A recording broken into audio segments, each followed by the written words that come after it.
Vamos lá, minhas irmãs. Hoje nós vamos falar de um tópico que é por demais de sensível mesmo, né? Vamos falar sobre suicídio na perspectiva do Evangelho de Jesus Cristo, tá bom? Ah, Fiquem à vontade para compartilhar seus pensamentos e sentimentos que tiverem aqui ao longo do nosso debate, perguntas, né?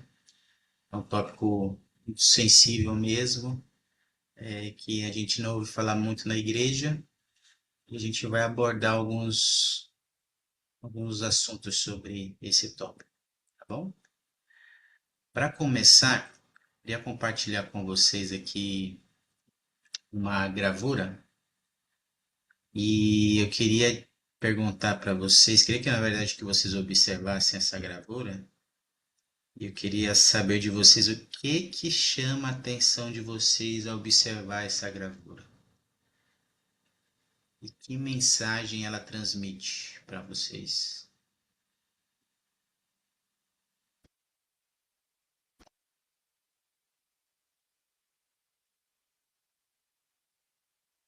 O rapaz está com uma mala, né?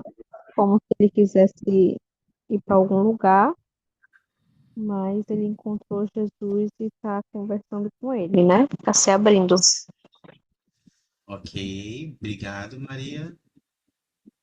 Ele está com uma mala ali, parece que estava indo para algum lugar, mas encontrou o Salvador de repente nesse banco aí e estão conversando agora. Obrigado, Maria. O que mais? O que mais chama a atenção de vocês? Ou tem alguma outra mensagem que essa imagem transmite para vocês?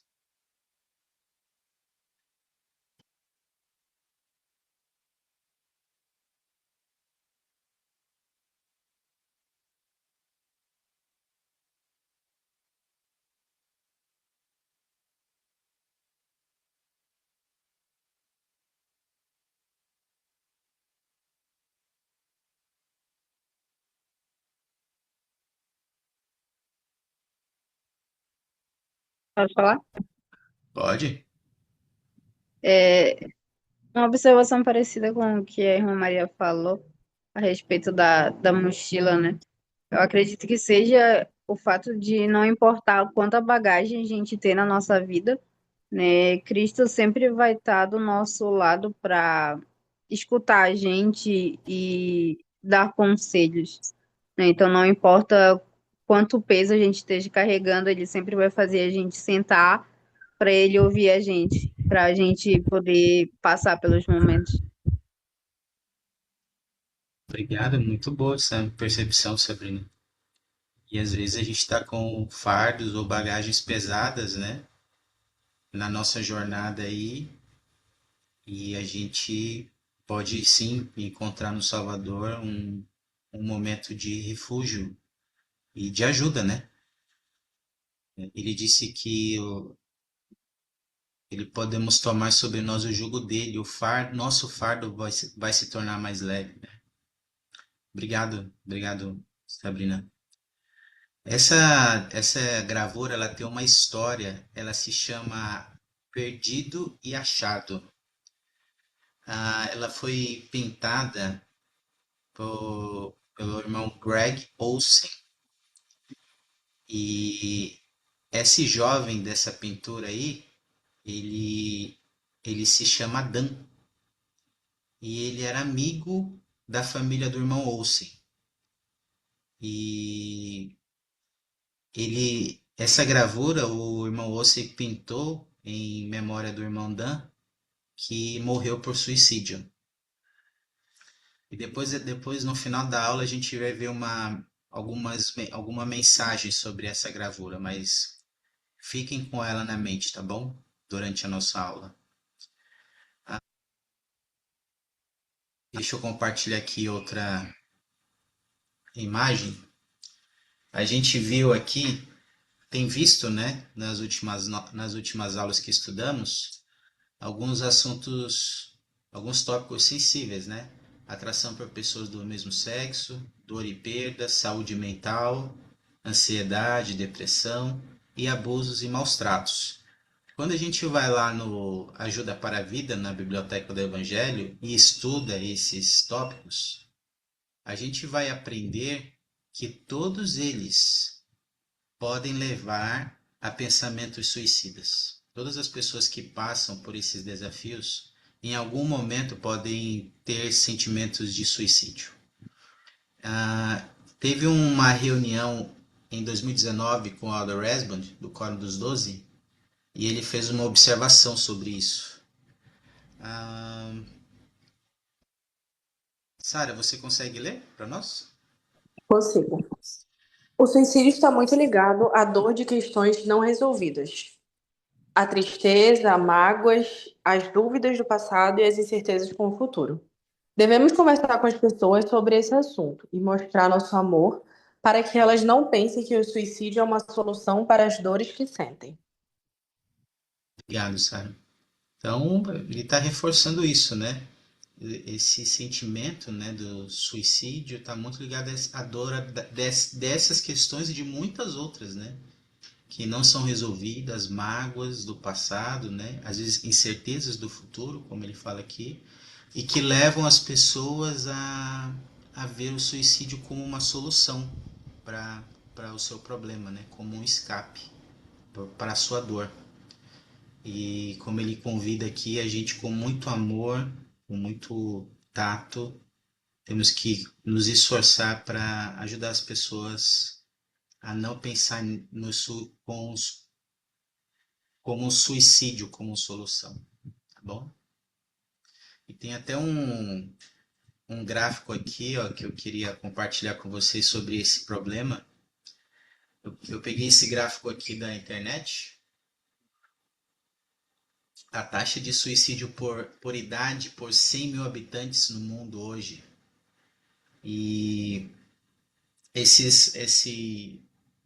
onde vocês veem aqui esse gráfico aqui, que tem 15, 10, 14, 19, são as pessoas que morrem por ano nessas áreas do mundo a cada 100 mil habitantes. E aqui no Brasil é interessante que é bem isso mesmo. Aqui no Brasil eu pesquisei que cerca de 15.500, tem 15.500 casos de suicídio por ano. E 79% desses casos são de jovens de 20 a 50 anos. E o número de suicídios tem aumentado entre os jovens de 15 a 29 anos. E tem um outro dado preocupante também.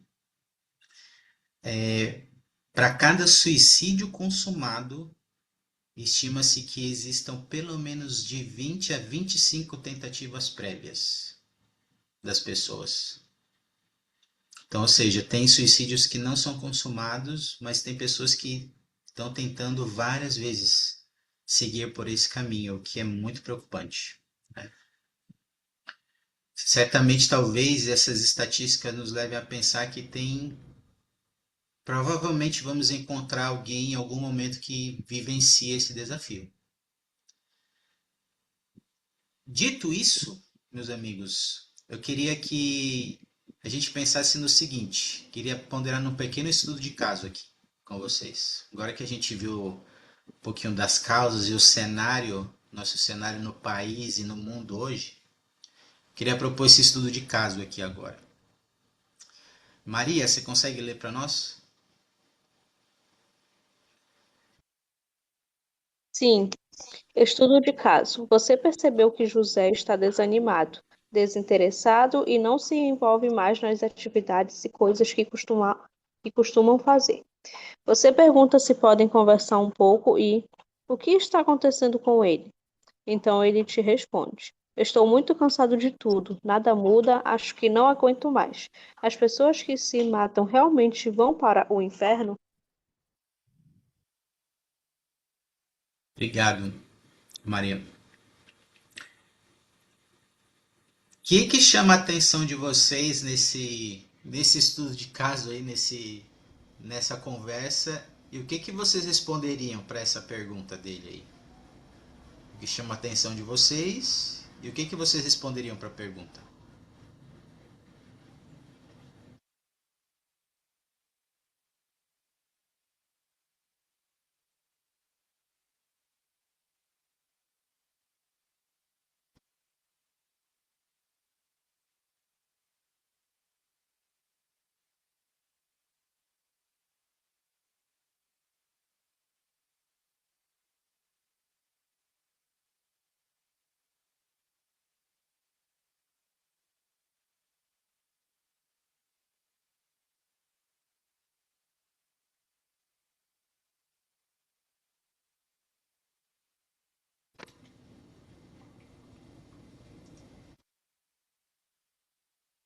Olha, a Sara colocou aqui. Acho que o que mais chama atenção nisso tudo, além dos sintomas que ele fala que sente, a preocupação se ele vai para o inferno realmente se cometer suicídio. Verdade, Sara? E isso talvez é um pensamento que muitas pessoas que passam por esse desafio têm. E o que que a gente responderia? O que que vocês responderiam? Vocês têm uma resposta para essa pergunta?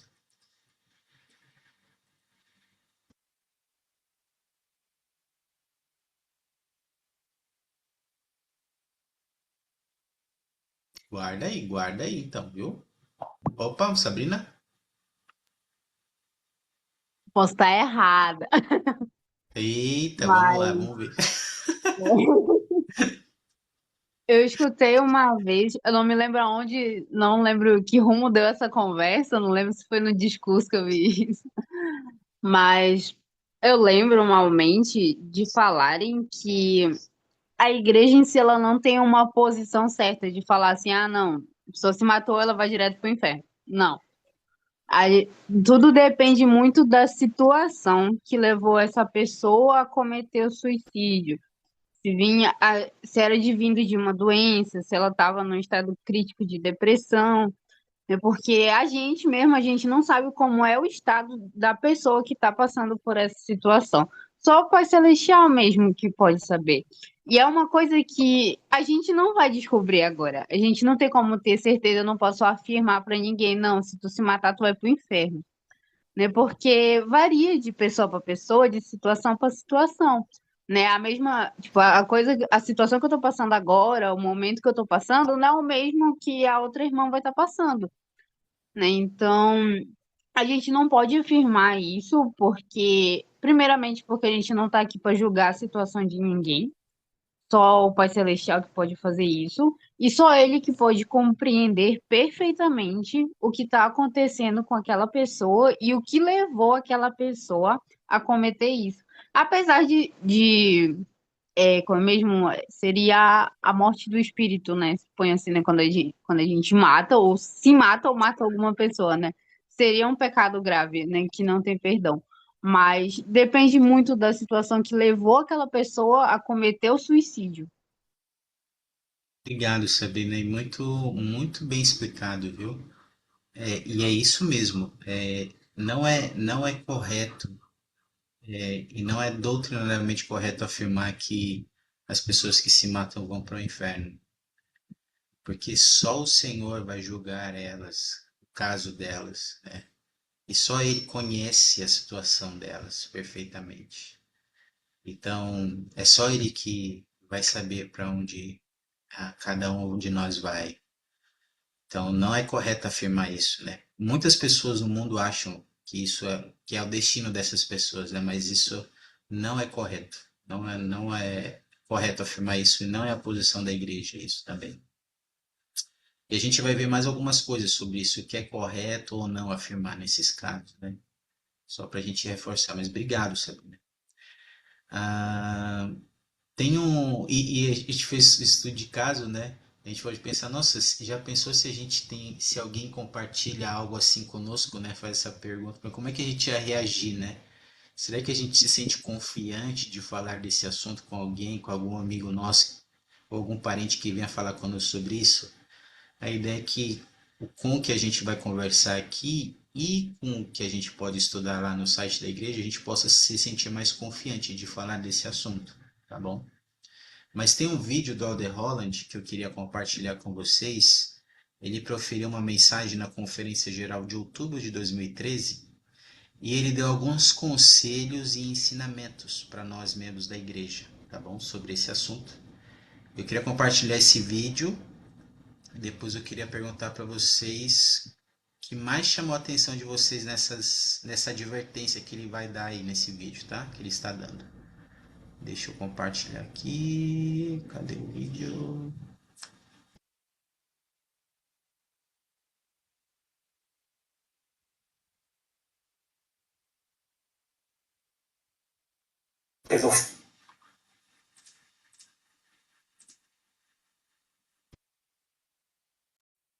Presta atenção nos conselhos e advertências que ele está dando para nós, membros da igreja. Pois eu quero saber de vocês o que mais chamou a atenção de vocês, tá? O fato de todos vocês que estão assistindo a esta conferência serem preciosos para Deus e para esta igreja, encerro com a seguinte declaração apostólica especial. Antes de receberem o dom do Espírito Santo, vocês tinham a luz de Cristo semeada em sua alma. Luz essa que está em todas as coisas, que dá vida a todas as coisas e que é influência para o bem no coração de todas as pessoas que já viveram ou que ainda viverão. Essa luz foi dada para protegê-los e ensiná-los. Uma de suas mensagens principais é de que a vida é a dádiva mais preciosa que existe. Uma dádiva que é obtida para a eternidade somente por meio da expiação do Senhor Jesus Cristo. Sendo a luz e a vida do mundo, o Filho unigênito de Deus veio para nos dar vida ao vencer a morte. Devemos nos comprometer plenamente com essa dádiva de vida e correr em auxílio daqueles que estão correndo o risco de desistir dessa dádiva sagrada.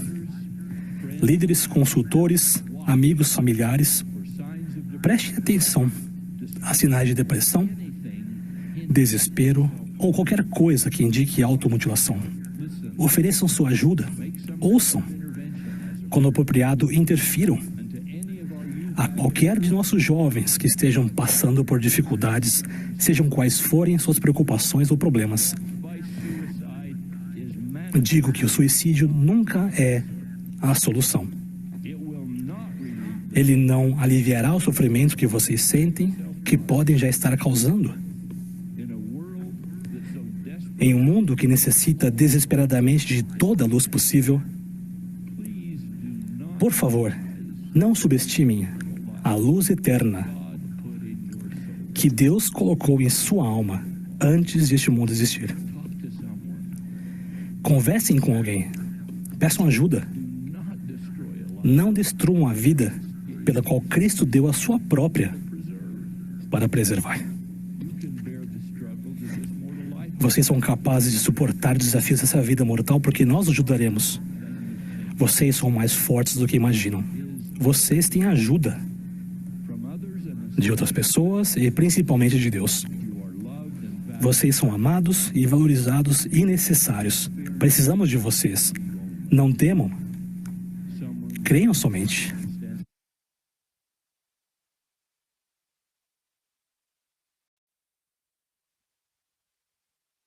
E aí, meus amigos? O que chamou a atenção de vocês aí nessas palavras do Elder Holland? Mais chamou a atenção de vocês aí?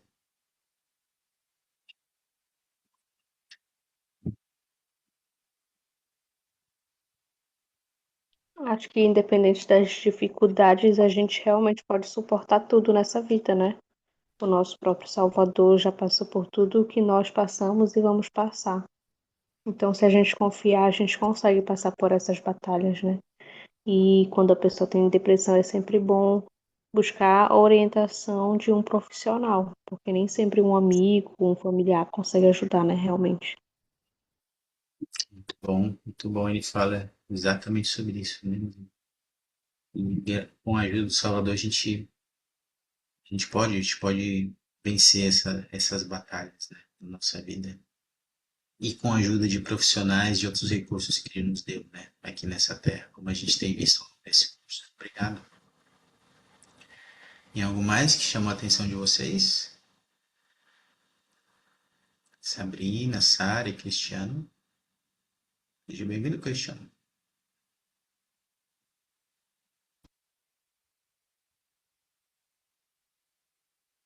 Sara compartilhou aqui no chat. Achei muito interessante a parte que ele fala da luz que todos nós temos. E que é sempre bom lembrarmos dela em momentos assim.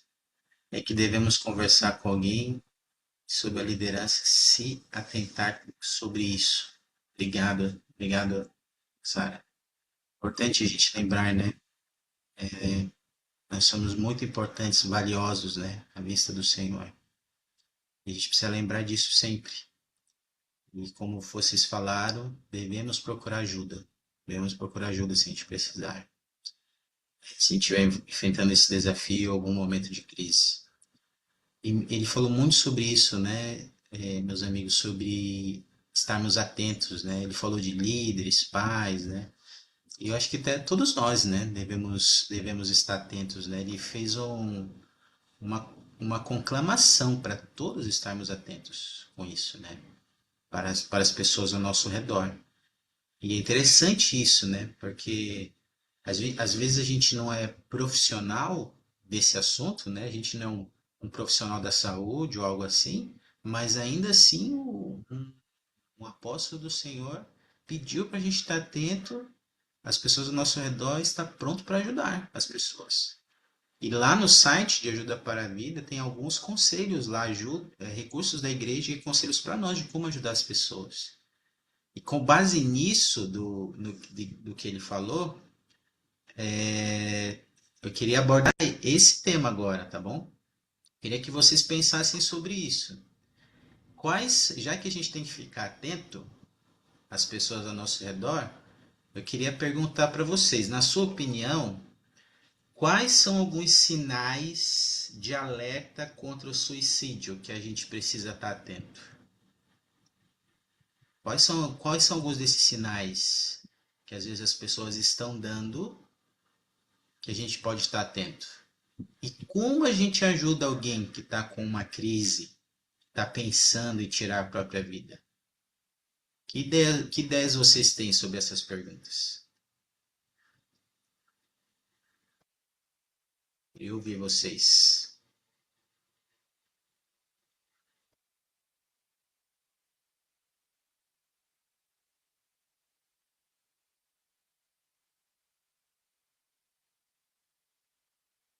Tem pessoas que têm algumas marcas, né, fisicamente. Quando a gente não mora com essa pessoa, a gente pode observar esses sinais no próprio corpo dela. Então, recentemente eu soube através disso, né? Porque a pessoa tinha marcas no corpo que indicavam as tentativas, né? Opa, obrigado, Maria. Muito bom. Esse é um sinal muito claro, né? Marcas no corpo, né? De que indicam que a pessoa tentou fazer algo, tentou não, ela fez algo contra ela mesma, né? Ou tentou algo pior e não deu certo. E é algo que a gente pode estar atento. Pode observar e falar, opa, aí tem alguma coisa errada. Aí tem alguma coisa errada. Aí a gente pode pensar, nossa, se eu vejo alguém assim que eu conheço que tem marcas assim no corpo, do nada aparecem essas marcas. O que a gente faz? O que a gente pode fazer, né? Porque às vezes a gente pode ficar assim receoso. Nossa, eu vou perguntar, vou falar alguma coisa sobre o assunto ou não, deixo pra lá, né? Mas o que a gente faz, né? Pensa sobre isso. Algum outro comentário, alguma outra ideia de sinais ou como a gente pode ajudar, Sabrina? Ah, depende também de quão próximo você é da pessoa que está apresentando esses sinais. Eu já presenciei com uma pessoa muito próxima minha, né? Então era coisa de convivência mesmo, diária, assim. Então dava para perceber a mudança no comportamento e a falta de vontade de fazer até coisas básicas. A falta de vontade de comer, de tomar banho, de sair, de falar com as pessoas, né? Então, é um isolamento que a pessoa faz completo, né? Sim, Então, quando a gente convive diariamente com a pessoa, dá pra gente notar também isso. Porque a pessoa simplesmente ela vai perder a vontade de fazer absolutamente tudo. Tudo, qualquer coisa que já era comum de se fazer para qualquer pessoa, ela vai perder a vontade. É como se a tristeza estivesse tomando conta do corpo da pessoa. ok, obrigado. Ó, Maria falou sobre sinais no corpo, você falou sobre mudança de comportamento e falta de vontade de fazer as coisas que ela fazia normalmente. São indícios fortes de que ó, tem alguma coisa errada. E às vezes a pessoa está pensando em tirar a vida, cometer suicídio. Vocês estão no caminho certo, é isso mesmo. Tem um vídeo aqui que tem lá no site de prevenção ao suicídio que fala sobre isso, sobre os sinais e não só os sinais, como ajudar as pessoas, que é é importante identificar os sinais, mas é mais importante a gente saber como ajudar as pessoas quando a gente identifica os sinais, tá bom? Vou compartilhar esse vídeo com vocês e depois queria ouvir vocês aí o que a gente pode aprender com isso, tá bom? Só para acrescentar o que vocês falaram aí. Deixa eu compartilhar aqui. Vamos ver aqui o vídeo. Você já se preocupou com a possibilidade de alguém que está pensando em suicídio lhe contar isso e você não saber o que dizer? Talvez você se preocupe com que qualquer coisa que disser possa piorar a situação. Este vídeo vai guiá-lo nos 3 passos básicos a serem lembrados ao pensar em como reagir e pode ajudá-lo a se sentir mais preparado. Perguntar, cuidar e relatar vai ajudá-lo a determinar se a situação é uma ameaça à vida e se você precisa envolver profissionais médicos treinados. O primeiro passo é perguntar. Quando notar sinais de alerta de que alguém esteja com dificuldades emocionais, seja corajoso e pergunte de maneira direta como ele se sente. Perguntar de maneira direta é um ato de compaixão e amor, e isso não vai piorar a situação. É claro que, para notar os sinais de alerta, é preciso saber o que observar. Os sinais de alerta podem aparecer em forma de palavras, tais como falar sobre se ferir, não ter motivo para viver ou dores e fardos insuportáveis. Automedicação, como o aumento do uso de bebidas alcoólicas ou drogas, inclusive uso indevido ou acúmulo de medicamentos prescritos, comportamentos inesperados, como doar itens valiosos ou pessoais sem motivo aparente, e mudanças de humor, como ficar muito ansioso e agitado, afastar-se de relacionamentos, mostrar raiva ou buscar vingança e outras mudanças extremas de humor. Se notar qualquer um desses sinais de alerta, leve a situação a sério. Pergunte à pessoa de maneira direta e compassiva: você está pensando em se machucar ou pensando em suicídio? A resposta a essa pergunta vai ajudá-lo a determinar o que fazer durante o segundo passo: cuidar.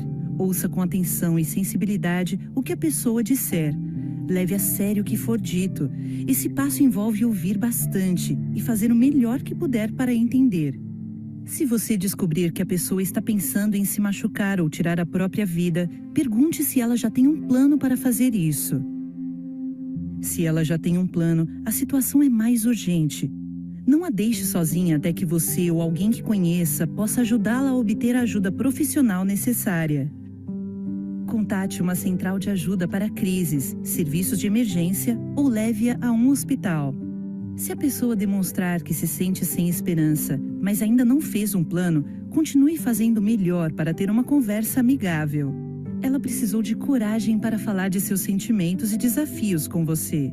Tudo bem se você não souber exatamente o que dizer, isso é normal. Lembre-se de que seu amigo não deve estar se sentindo à vontade também. Aqui estão algumas diretrizes para uma conversa amigável. Ouça e tente entender o ponto de vista da pessoa. Use afirmações empáticas como: sinto muito que esteja sofrendo tanto, ou não percebi como as coisas estavam difíceis para você. Diga que se preocupa com ela e com o que acontece na vida dela. Não tente simplificar demais o sofrimento dela. Emoções são complexas. Evite dizer, sei como você se sente. Nunca realmente entendemos o que outra pessoa está sentindo.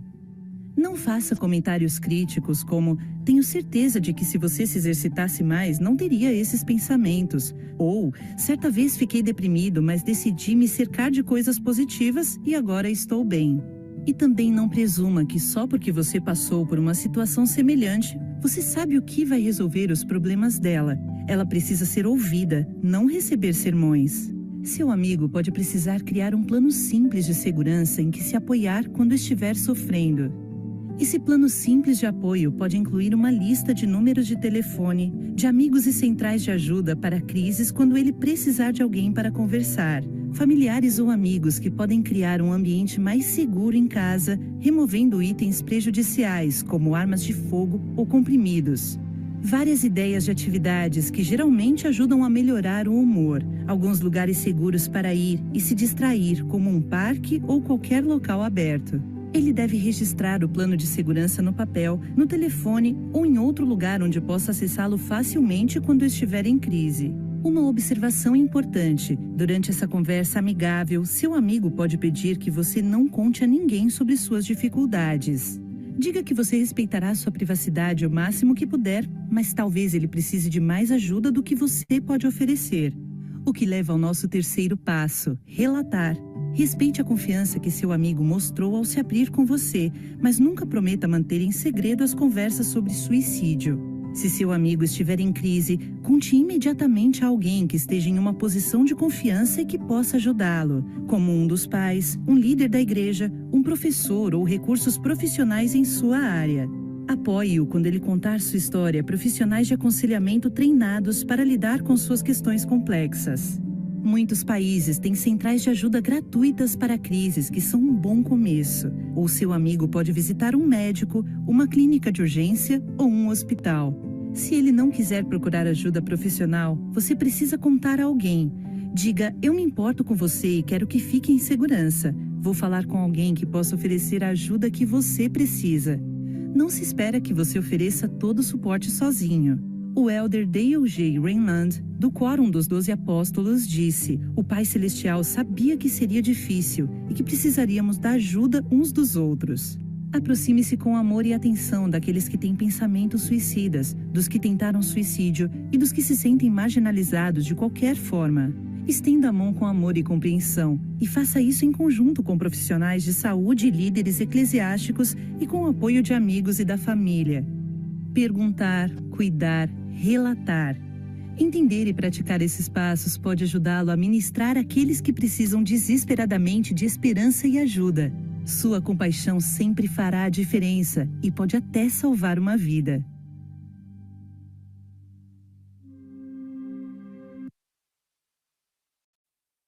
E algum comentário aí, meus amigos? Algo que chamou a atenção de vocês aí tanto nos sinais como no que fazer quando a gente identifica algum sinal? Um comentário, alguma observação que gostaria de fazer?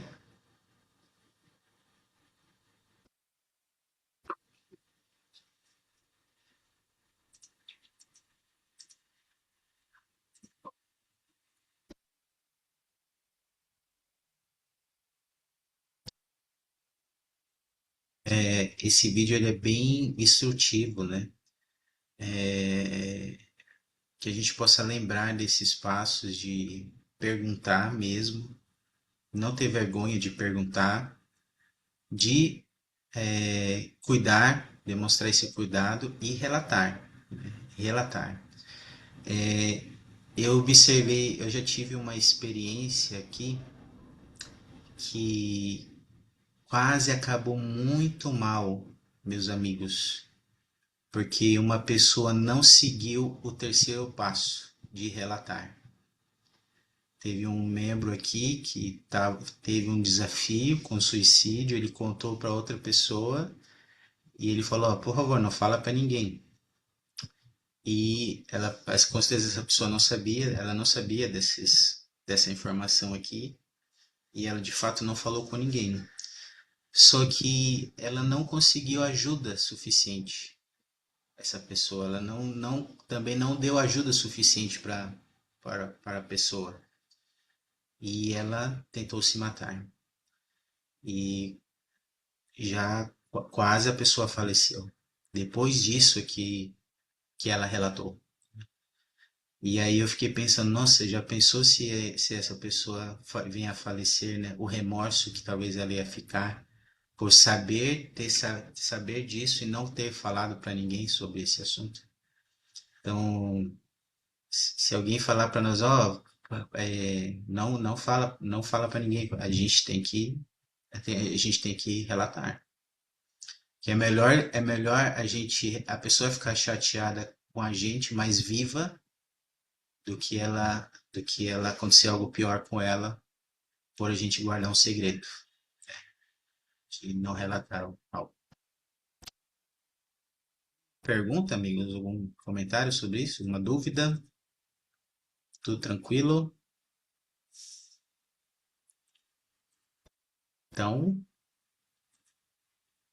agora que nós já sabemos esses passos, eu queria só complementar com algumas declarações a mais que o Elder Rasband compartilhou nessa transmissão de uma noite como autoridade geral. Alguns outros conselhos que ele deu para nós. Deixa eu ver aqui. Sabrina, consegue ler para nós?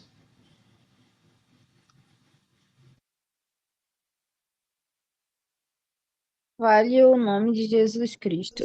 Identifique uma escritura de proteção. Prepare a pessoa para receber revelação pessoal. Incentive o serviço. Incentive a pessoa a ter uma recomendação válida para o templo. Ensine sobre o poder do sacramento. Obrigado. Todos esses são conselhos que o Elder Rasband deu de como a gente pode ministrar as pessoas em um momento de crise, caso a gente venha a ter essa oportunidade, né? São conselhos muito poderosos que a gente pode seguir, tá bom? E ele também prestou um testemunho aqui sobre a expiação de Jesus Cristo e como ela pode ajudar as pessoas, tá? Maria, você consegue ler para nós?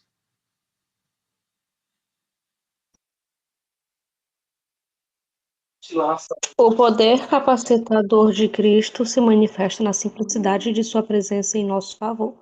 Aconteça o que acontecer, ele estará conosco. Nos consolará e nos curará se nos achegarmos a ele e recorrermos ao seu poder para nos salvar. Muitas vezes, ele cura o coração ferido. Como isso acontece? Perguntamos. Pelo poder da expiação exercida em nossa vida hoje. Não no fim, antes do julgamento final, mas todos os dias, enquanto buscamos ser como Ele. Obrigado, Maria.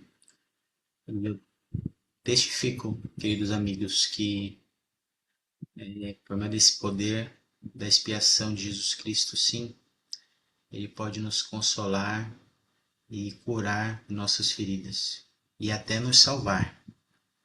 Como eu já observei, ele salvar pessoas que iam tentar seguir por esse caminho. E eu sei que ele tem poder de curar os corações feridos das pessoas que passaram por esse desafio, que cometeram suicídio, que tiveram familiares que cometeram suicídio. Eu sei que ele pode aliviar suas dores e seus fardos, né? E pode consolar seus corações. E que ele está conosco, queridos amigos, que a gente pode recorrer a ele nos momentos de dificuldade. Eu vou compartilhar com vocês, para a gente fechar, um caso da vida real de um jovem que a vida dele foi um testemunho de que o Senhor está com ele, está conosco e que ele pode nos consolar e nos curar. Eu queria que vocês prestassem atenção nessa experiência dele e o que a gente pode aprender sobre esse poder capacitador de Cristo, né? E como ele de fato está conosco, como ele nos ajuda, tá bom? Depois eu queria ouvir alguns comentários de vocês. Deixa eu compartilhar aqui.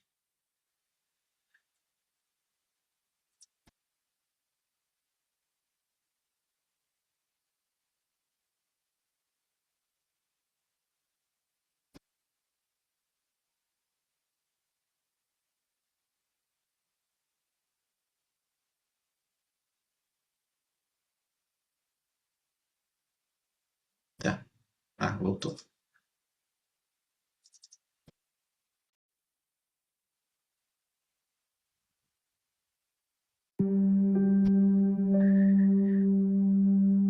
Se alguém estiver pensando em abrir mão do desafio da vida, minha mensagem é: toda a alma humana é preciosa. Meu nome é Nate Olsen. Meu pai é pintor e ele faz obras de arte cristãs. E ele fez uma pintura chamada Achados e Perdidos. Jesus está sentado com um jovem num banco. E meu pai escolheu meu melhor amigo, o Dan, para ser o modelo. Desde a 9ª série, eu sabia que ele lutava contra a depressão. Cerca de 10 anos depois que a pintura foi concluída e exposta, Dan tirou sua própria vida. Eu acho que senti todo tipo de emoção possível. No começo foi um choque, não parecia ser real. E aí quando você percebe que seu amigo se foi e que não vai mais vê-lo ou falar com ele, eu fiquei triste, porque agora eu tinha que viver com muitas perguntas e imaginando que papel tive nisso. E o que mais eu poderia ter feito? Eu gostaria que ele tivesse me dado uma chance de sentar no banco com ele para conversar, me dado uma oportunidade de mostrar por que eu o amo, por que eu preciso dele e por que eu quero ele por perto por 50 anos. As fontes mais comuns de dor para uma pessoa com pensamentos suicidas incluem sentir-se desconectada dos outros, afastada ou que os relacionamentos nunca se concretizaram. Outra fonte de dor é sentir-se um fardo para os outros, que as pessoas estariam melhor sem mim.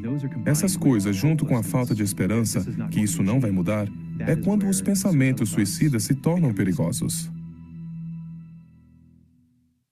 Meu nome é Seth Adam Smith, sou escritor e blogueiro.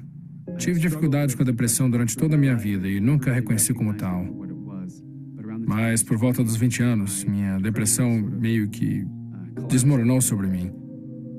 E era como se eu estivesse afundando. Ela ficou tão grave que eu não sabia como escapar. Acabei me fechando, ficava muito tempo sozinho. Afastei as pessoas da minha vida, não sabia explicar o que estava acontecendo. E quando você está com depressão profunda, você se sente sozinho. Um dia, tudo chegou a um ponto crítico. Olhei para minha vida e me dei conta que tudo estava destruído. Eu não conseguia fazer nada, não conseguia controlar nada. Era como se minha vida estivesse fora de controle. Fui para o trabalho, fiquei lá por uns 40 minutos. Meu irmão Sean era meu supervisor. Deixei meu celular lá e saí do escritório. Fui para casa e eu decidi pôr fim à minha vida. Eu pensei bastante sobre isso. Eu teria morrido se meu pai não tivesse recebido um telefonema do meu irmão Sean e sentisse que precisava me achar. Acordar no hospital foi uma agonia.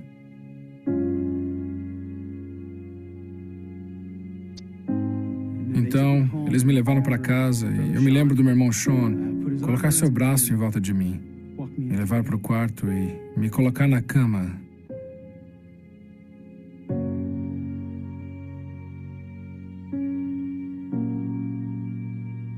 Me lembro de acordar horas depois e o Sean ainda estava sentado lá. Eu pensei, talvez ele esteja aqui porque acha que eu vou tentar tirar minha vida novamente. Eu disse, Sean, estou bem, só preciso ficar sozinho agora. Você pode ir. Ele estava bem quieto e disse, sabe, Seth, eu quase perdi meu irmão mais novo. Então acho que não vou a lugar nenhum. Vou ficar um pouco aqui com você. Acho que foi a primeira vez que me dei conta de que havia um mundo além do meu.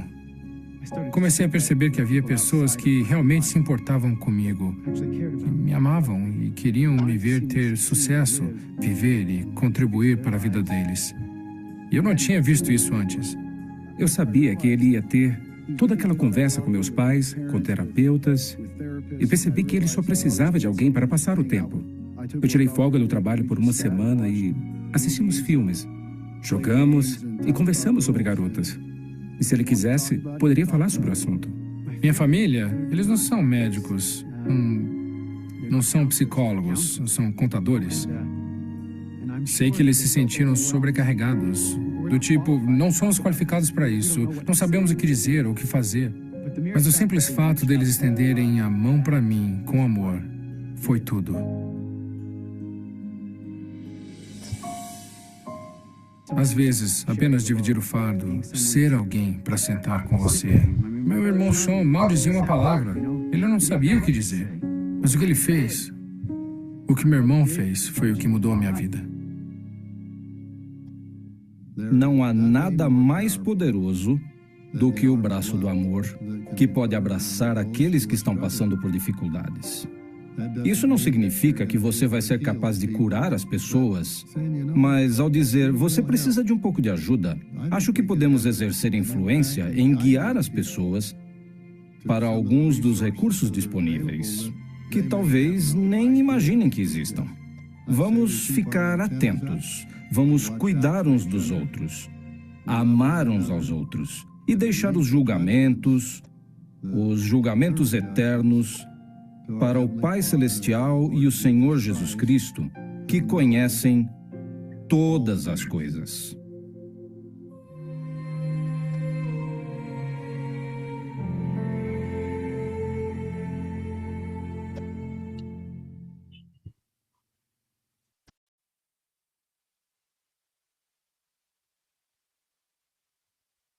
Pensamentos, o que aprenderam aí, meus amigos? Maria, Sabrina,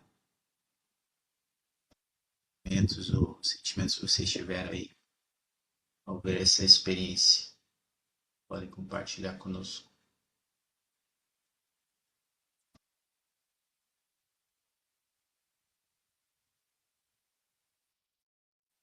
Sabrina?